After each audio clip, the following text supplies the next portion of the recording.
वाहेगुरु जी का खालसा, वाहेगुरु जी की फतेह। સર્વે દર્શક મિત્રોને મારા સહૃદય પ્રણામ। મારું નામ સંગીતા શુક્લા છે અને પરમપિતા પરમેશ્વરની ઈચ્છા અને શ્રી ગુરુ નાનક દેવજીના અપરંપાર આશીર્વાદથી મને શીખ ધર્મના પવિત્ર ગ્રંથ આદિ શ્રી ગુરુ ગ્રંથ સાહિબજીની પાવન વાણીને ગુજરાતી ભાષામાં રૂપાંતરિત કરવાનું સૌભાગ્ય પ્રાપ્ત થયું છે। આપણી માતૃભાષા ગુજરાતીમાં અન્ય ધર્મના મહાન વિચારો અને ગ્રંથો વિશે વિઝ્યુઅલ માધ્યમથી જો માહિતી મળે તો તેને સમજવામાં, સાંભળવામાં અને આત્મસાત કરવામાં સહુને વિશેષ રસ જાગે છે। જેવી રીતે સનાતન પરંપરામાં આપણે ઘરમાં સુખ, શાંતિ અને સમૃદ્ધિના વાસ માટે શ્રી રામચરિતમાનસના સુંદરકાંડનો પાઠ અત્યંત શ્રદ્ધાપૂર્વક કરીએ છીએ, તેવી જ રીતે શીખ ધર્મમાં શ્રી સુખમની સાહિબજીનો પાઠ સંપૂર્ણ આસ્થા અને પ્રેમ સાથે કરવામાં આવે છે। આ પવિત્ર પાઠ મનને અદ્ભુત શાંતિ અને જીવનમાં સકારાત્મક ઉર્જા પ્રદાન કરે છે।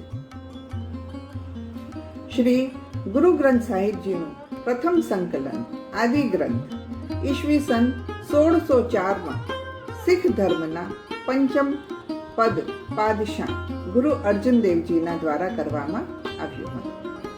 ત્યારબાદ 10મા ગુરુ ગુરુ ગોબિંદસિંહજીએ તેમના પિતા અને 9મા ગુરુ તેગ બહાદુરજીની પાવન વાણીને પદોનો તેમાં સમાવેશ કરીને આ પવિત્ર ગ્રંથને સંપૂર્ણ સ્વરૂપ આપ્યું।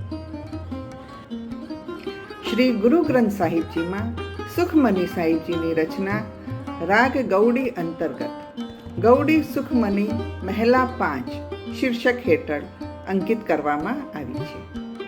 આ પવિત્ર રચના ગુરુ ગ્રંથ સાહિબજીના અંગ એટલે કે પૃષ્ઠ 262થી લઈને 296 સુધી સુશોભિત। આ વિડીયો શ્રી સુખમની સાહિબજીના પાઠનો એક પરિચય છે। આના પછીના આગામી વિડીયોમાં આપણે સુખમની સાહિબજીના દરેક પાઠનો સરળ ગુજરાતીમાં ભાવાર્થ સાથે વિગતવાર અનુભૂતિ પ્રાપ્ત કરીશું। આશા છે કે તમને આ વિડીયો જરૂર પસંદ પડશે। સુખમની સાહિબ એક પરિચય। સુખમની સાહિબ ગુરુ અર્જુન દેવ સાહિબજીની એક મહાન સૂત્રધાર દાર્શનિક રચના જે ગૌડી રાગમાં સંકલિત કરવામાં આવેલી છે। ગુરુ ખાલસા પ્રમાણે સુખમની સાહિબનું ઉચ્ચારણ વિક્રમ સંવત 1657માં રામસરના કિનારે શ્રી અમૃતસરમાં થયું હતું।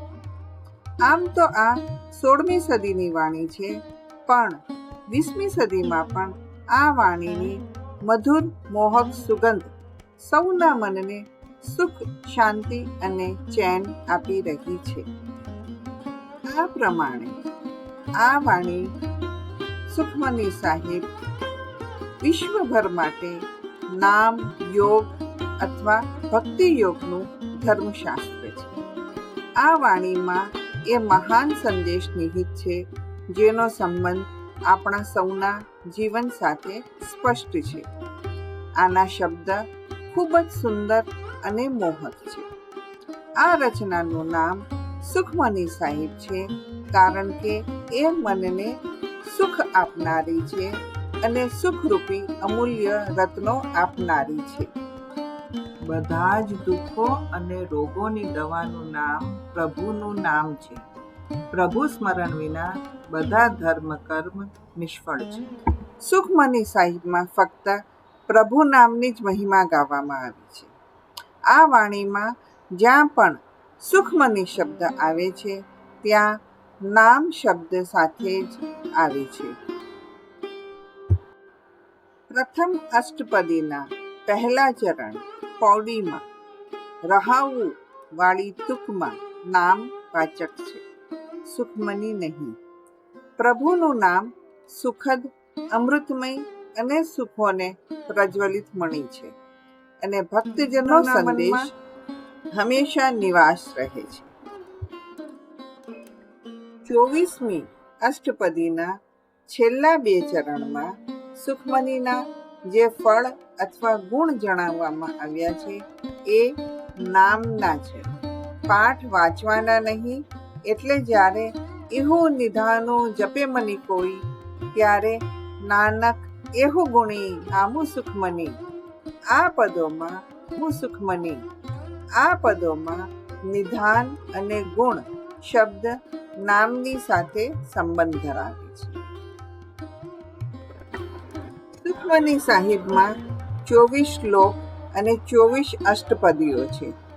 દરેક અષ્ટપદીના 8 ચરણ છે અને દરેક ચરણમાં 10 તુક છે.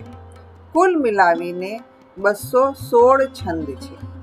પ્રથમ અષ્ટપદીના પહેલા ચરણમાં એકમાત્ર રહાવું વાળી તુકમાં સુખમનીનો ટૂંકસાર આપેલો છે.